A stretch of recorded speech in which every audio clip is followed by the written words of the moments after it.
আজকের ক্লাসে আমি তোমাদের শেখাবো কিভাবে HTML কোড করে কোনো একটি টেবিলের ভিতরে বিভিন্ন স্থানে ডাটার অবস্থান সৃষ্টি করা যায়। তা আমি আশা রাখবো পাশে স্ক্রিনে যে ক্লাসগুলি দেখা যাচ্ছে অবশ্যই তোমরা সেই ক্লাসগুলি দেখেছো, নতুবা কিন্তু আজকের ক্লাসটি খুব ভালো বোঝা যাবে না। তো আজকে যে টেবিলের আউটপুটটি তোমাদের দেখাতে চলছে, চলো সেই টেবিলটা কেমন হয় আমরা একটু দেখে আসি। তোমরা এখানে একটি টেবিল দেখতে পাচ্ছ এবং টেবিলের ভিতরে যে ডাটাগুলো আছে তার অবস্থান কিন্তু বিভিন্ন জায়গায়। এখানে প্রথম সেলের মধ্যে 3টি এর অবস্থান সেলের মাঝে, বি আবার মাঝে আছে কিন্তু সি আছে সেলের উপরে এবং লেফট সাইডে। এই দুইজন মাঝে আছে কিন্তু সি লেফট সাইডে উপরের দিকে। আবার নিচে যে এফ সে রাইট সাইডে উপরের দিকে আছে। আবার এখানে ই সেন্টারে আছে বাট নিচের দিকে। আবার এখানে ডি এটা স্বাভাবিক আছে, এটা নিয়ে খুব একটা সমস্যা নেই। তবে এই যে উপরে নিচে নিয়ে এখানে আমাদের একটু আলাদা আলাদা অ্যাট্রিবিউট ব্যবহার করতে হবে। তা আমরা জানি কোন একটি টেবিলের HTML কোড করতে হলে শুরুতে ওই টেবিলে কয়টি র এবং কয়টি কলামের অস্তিত্ব আছে সেটি আমাদের কাউন্ট করে নিতে হয়। তো আমি চলো তোমাদের সেটি প্র্যাকটিক্যালি কাউন্ট করে দেখাবো। তো আমরা দেখতে পাচ্ছি এই থেকে এই পর্যন্ত অনুভূমিক বরাবর একটি রেখা অপূর্ণ অবস্থায় আছে। আবার এই থেকে এই পর্যন্ত একটি রেখা অপূর্ণ অবস্থায় আছে। আবার এই থেকে এই পর্যন্ত একটি আছে। আবার ভার্টিক্যালি এই থেকে এই পর্যন্ত একটি রেখা অপূর্ণ অবস্থায় আছে। এখন চলো কয়টি র এবং কয়টি কলাম আছে সেটি কাউন্ট করে নিই। এই একটি র, এই একটি র দুইটি, এই একটি তিনটি, এই একটি চারটি। কলাম কয়টি? একটি, দুইটি, তিনটি। এখন চলো দেখবো যে কে কয়টা কলাম বা কয়টা রয়ের জায়গা দখল করেছে। এ কিন্তু স্বাভাবিক অবস্থায় আছে। বি দুইটি রয়ের জায়গা দখল করেছে, কারণ এই যে লাল দাগ তো আসলে এখানে আমি নিজে দিয়েছি, এটা তো ছিল না। সি সেও দুইটি রয়ের জায়গা দখল করেছে। ডি নিজের রয়ের জায়গা তো দখল করেছে, আবার নিচের রয়ের জায়গাও দখল করেছে। এবার এফ দুইটা র এবং দুইটা কলামের জায়গা দখল করেছে। ই স্বাভাবিক আছে। এখন আমরা আরো একটা জিনিস কাউন্ট করে দেখব যে কোন রয়ে কয়টা ডাটা আমরা পাচ্ছি। তা আমরা দেখতে পাচ্ছি যে শুরুতে যে রটা আছে সেই রয়ে আমরা 3টা ডাটা পাবো, এ, বি এবং সি। বাট সেকেন্ড যে র সেখানে আমরা পাচ্ছি একটা, কারণ সেকেন্ড রয়ে 3টা কলামের জায়গা আর আমরা পাচ্ছি না। শুরুর কলামটা জায়গা পাচ্ছি, আর 2টা জায়গা বি এবং সি দখল করে নিয়েছে, যে কারণে শুধু আমরা ডি দিতে পারবো। এটা কিন্তু মনে রাখতে হবে, কোডে গিয়ে আমরা এই কাজটাই করব। কোন রয়ে কয়টা সেল আছে সেই অনুযায়ী তো আমাদের কোড করতে হবে, তাই এটা কিন্তু একটু লক্ষ্য রাখতে হবে। তা চলো এবার তৃতীয় নম্বর রয়ে চলে যাই। তৃতীয় নম্বর রয়ে কিন্তু আমরা প্রথম ডাটাটা পাচ্ছি না, কারণ প্রথম যে শুরুর দিকে যে ডাটাটা হবে সেটা কিন্তু ডি দখল করে নিয়েছে।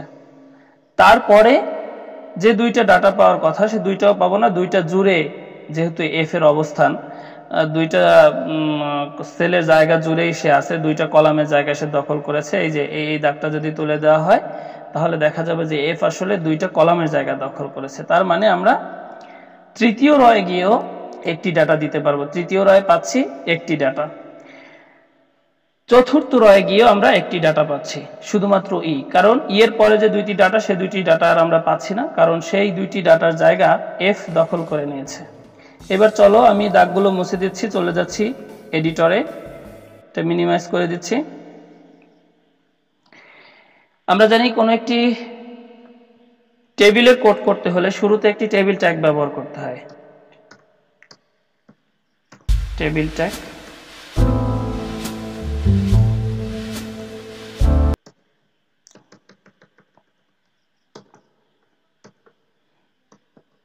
এবং তার ফাঁকে ব্যবহার করতে হবে টিআর ট্যাগ। আমরা প্রত্যেকটা রয়ের জন্য কিন্তু এক একটা টিআর ট্যাগ ব্যবহার করব। আমরা আজকে যে টেবিলটির HTML কোড করতে চলছি সেই টেবিলটির প্রথম রয়ের ভিতরে যে ডাটাগুলো আছে সে ডাটাগুলোর জন্য কিন্তু আমাদের টিডি না টিএইচ ব্যবহার করতে হবে, কারণ আমরা দেখতে পাচ্ছি যে সে ডাটাগুলো একটু মোটা এবং মাঝে আছে।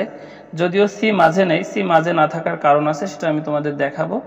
তা আমি এটা একটু ছোট করে দিচ্ছি যাতে করে আমি আউটপুটটা দেখে, মানে এই পিকচারটা দেখে দেখে যেন আমি ইনপুট দিতে পারি। আর এটা কিন্তু আসলে কোনো ব্রাউজার না, এটা আসলে একটা স্ক্রিনশট। আমি এই টেবিলের একটা স্ক্রিনশট নিয়েছি, আমাদের ব্রাউজার হচ্ছে এই যে নিচে। তা আমি এখানে th ট্যাগ ব্যবহার করব।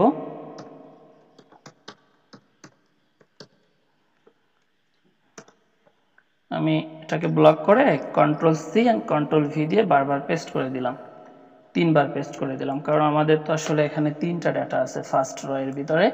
ট্রিপল-A দিয়ে দিচ্ছি, তারপর ট্রিপল-B মানে 3টা B, তারপরে দিচ্ছি। এরপরে মনে আছে তো সেকেন্ড রয়ে কিন্তু আমরা একটা ডাটা পাবো, আমি কিন্তু সেটা শুরুতেই বলে নিয়েছি। সেকেন্ড রয়ে গিয়ে আমরা একটা ডাটা পাচ্ছি। সেকেন্ড রয়ের একটা ডাটা দিয়ে দিলাম। এইবার চলে যাচ্ছি থার্ড রয়ে। থার্ড রয়েও আমরা একটা ডাটা পাবো। থার্ড রয়ের জন্য আবারও টিআর ট্যাগ ব্যবহার করতে হবে।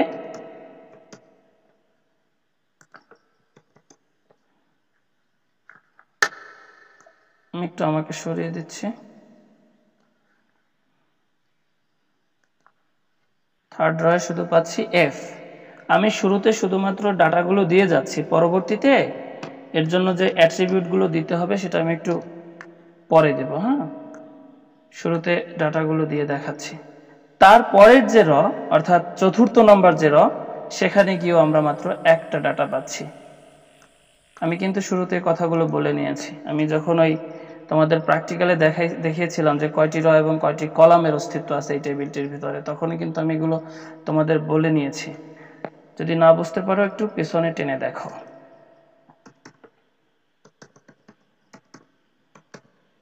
আসলে ছোট্ট একটি ক্লাসে অনেক বেশি কিছু তো আলোচনা করা যায় না। তোমরা একটি ভিডিও লং টাইম যাবত দেখতে চাও না, ভালো আসলে এত শর্টকাটে বোঝা যায় না, জন্য সময় দিতে হয়। Ctrl+S দিয়ে সেভ করে দিচ্ছি, চলে যাচ্ছি ব্রাউজারে, দেখে আসি কি অবস্থা হয় ব্রাউজারে। রিফ্রেশ করে দেখতে পাচ্ছি প্রসেসিং হচ্ছে, চলে আসছে আউটপুট, কোনো ঘর আসেনি। কারণ কি, আমরা টেবিল ট্যাগের ভিতরে কোনো বর্ডার বলে কোনো অ্যাট্রিবিউট ব্যবহার করি নাই। 2 দিয়ে দিলাম, Ctrl+S দিয়ে সেভ করে দিচ্ছি, আবারও চলে যাচ্ছি ব্রাউজারে, গিয়ে রিফ্রেশ করে দিচ্ছি, দেখতে পাচ্ছি ঘর চলে আসছে, বাট একটা বিকৃত আউটপুট আসছে। আমাদের যে রকমের আউটপুট আসার কথা ছিল সেরকম আউটপুট আসেনি। কারণ কি, এই যে আমরা একটি রয়ের ভিতরে মাত্র একটি সেল পেয়েছি, এর জন্য তো আমাদের কিছু আলাদা কোড করতে হবে, আলাদা কিছু কাজ আছে এই কোডের ভিতরে, এডিটরে গিয়ে করতে হবে। তা আমাদের শুরুতে দেখতে পাচ্ছি যে এ স্বাভাবিক আছে, এর জন্য আমার কোনো কিছু করতে হবে না। তবে বি এবং সি দুইটি রয়ের জায়গা দখল করেছে, তার জন্য বি এর ভিতরে লিখতে হবে কি বলতো, রয় স্প্যান 2। আবার এখানেও, আর এবার চলে যাচ্ছি সেকেন্ড রয় টি।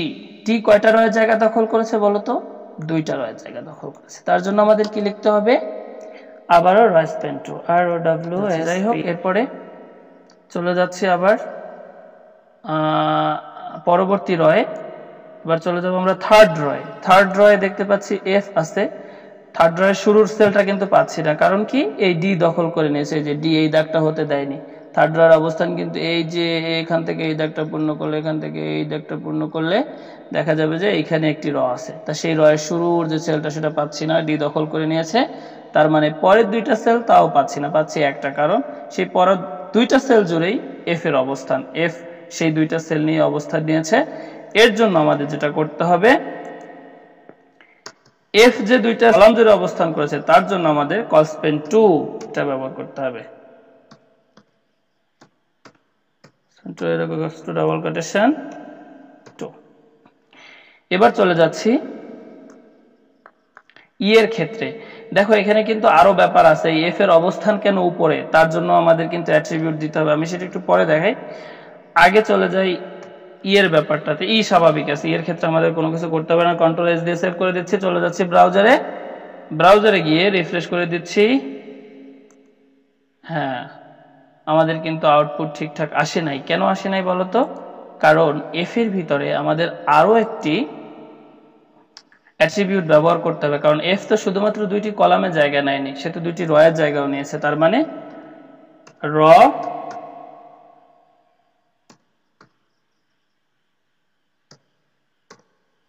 ডাবল কোটেশন 2, কন্ট্রোল এস দিয়ে সেভ করে দিচ্ছি।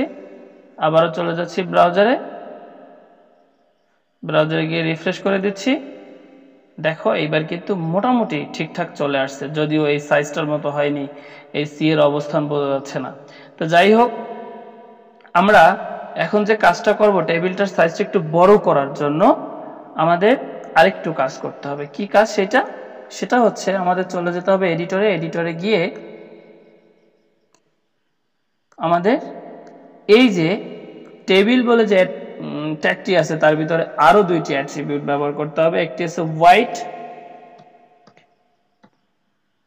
White equals to double quotation, আমি দিয়ে দিচ্ছি 40%। আমি একটু পরে বলবো যে 40% এবং এই হাইটের ক্ষেত্রে যে সাইজটি ব্যবহার করব হয়তো 40% বা 50%, সেই জিনিসটার মানে কি, এটা কি হিসাবে ক্যালকুলেশন হয়।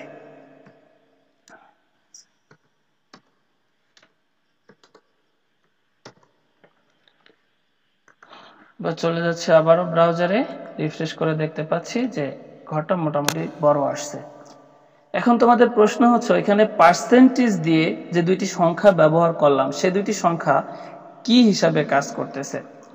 তোমরা যারা ঐকিক নিয়ম জানো, ক্লাস 3 বা 4 থেকে শুরু হয়েছে, তারা এই ব্যাপারটা বুঝতে পারবা। ওই দুইটা অ্যাট্রিবিউট দিয়ে এই কমান্ড দেওয়া হয়েছে যে আমাদের ব্রাউজারটা যতটুক জায়গা নিয়ে প্রদর্শিত হয়েছে বা ডিসপ্লেমেন্ট হয়েছে তার দৈর্ঘ্যের 40% এবং তার হাইটের 40% যেন এই টেবিলটা প্রদর্শিত হয়। যেমন আমি এখন এই ব্রাউজারটাকে ডিসপ্লে ফুল করে দিলাম, তার মানে পুরো ডিসপ্লের দৈর্ঘ্যের 40% এই টেবিলটির দৈর্ঘ্য এবং হাইটের 40% এই টেবিলের হাইটের দৈর্ঘ্য। যাই হোক, চলে যাচ্ছি এইবার পরবর্তী কাজগুলো করার জন্য। এই যে সি এর অবস্থান উপরে নেওয়ার জন্য এবং লেফট সাইডে, এই যে সি এর অবস্থান লেফট সাইডে এবং উপরের দিকে। এখন এর জন্য কি করতে হবে, চলে যেতে হবে আমাদের এডিটরে গিয়ে যেতে হবে সি এর যে সেল আছে সেই সেলে যে টিডি বা টিএইচ ব্যবহার করেছি সেখানে যেতে হবে। এখন এখানে একটা প্রশ্ন আছে যে এই লেফট সাইডের জন্য আমরা জানি যে লেফট সাইডের জন্য কোনো অ্যাট্রিবিউট ব্যবহার করতে হয় না। না, এটা কিন্তু সব সময় না। তুমি যখন টিএইচ ব্যবহার করবা, কোনো সেলের জন্য যখন তুমি টিএইচ ব্যবহার করবা, তখন কিন্তু তার স্বাভাবিক অবস্থান লেফট সাইডে না, তার স্বাভাবিক অবস্থান হচ্ছে মাঝে। এই দেখো, এই যে এর ক্ষেত্রে কিন্তু মাঝে আসছে। এটা যদি টিডি হতো তখন কিন্তু তোমার অ্যালাইন ইকুয়ালস টু সেন্টার এবং মোটার জন্য বোল্ট্যাগ ব্যবহার করতে হতো।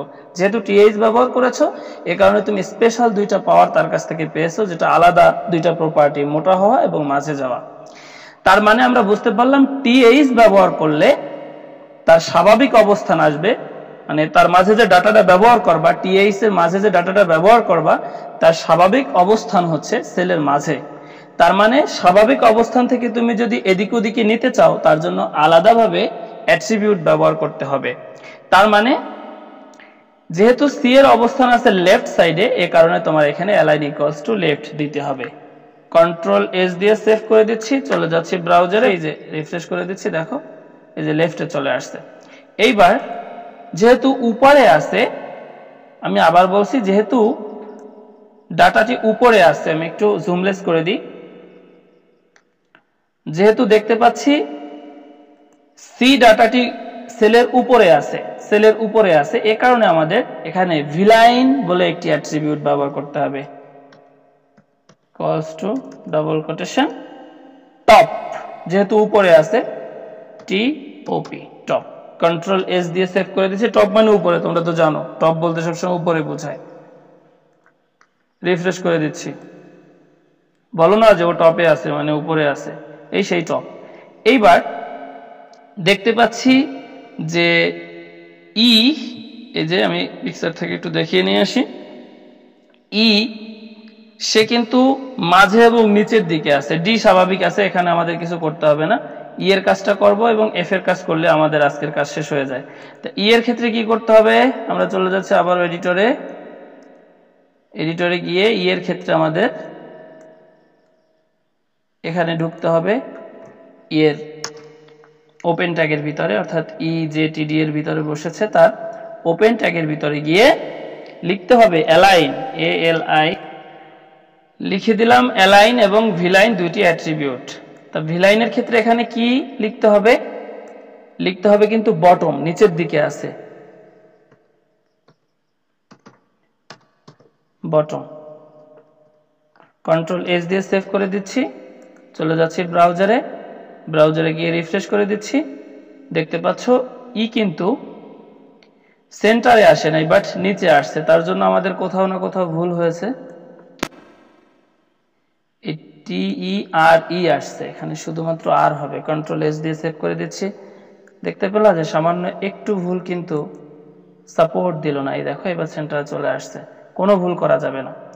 চলে যাচ্ছি F এর জন্য। আমরা দেখতে পাচ্ছি যে আমাদের এই যে পিকচারটি এখানে আছে, সেখানে F এর অবস্থান রাইট সাইডে উপরের দিকে। এজন্য কি করতে হবে? এডিটরে যেতে হবে, এডিটরে চলে গিয়ে F এর সেলের ভিতরে চলে যেতে হবে। এখানে গিয়ে লিখতে হবে অ্যালাইন,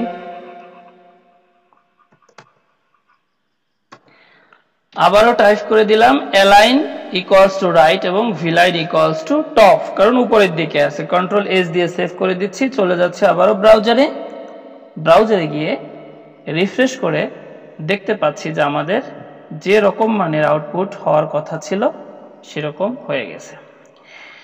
তা টেবিলের উপরে মোটামুটি আমি যে ক্লাসগুলি নিয়েছি সেই ক্লাসগুলো যদি তোমরা দেখে থাকো, সব ক্লাসগুলো যদি তোমরা দেখে থাকো, আর আজকের ক্লাসটিও যদি ঠিকঠাকভাবে দেখো, আর যদি কোনো রকম প্রশ্ন ছাড়া বুঝে ফেলো, মানে কোনো প্রশ্ন নাই, তোমরা বুঝতে পেরেছো, তাহলে আশা করি এইচএসসি পরীক্ষার ক্ষেত্রে টেবিল থেকে কোনো প্রশ্ন আসলে এবং তার যদি কোনো HTML কোড করতে বলা হয় তাহলে তোমরা পারবা ইনশাল্লাহ, আশা করা যাচ্ছে। সবাই ভালো থাকো, আজকের ক্লাস এ পর্যন্তই।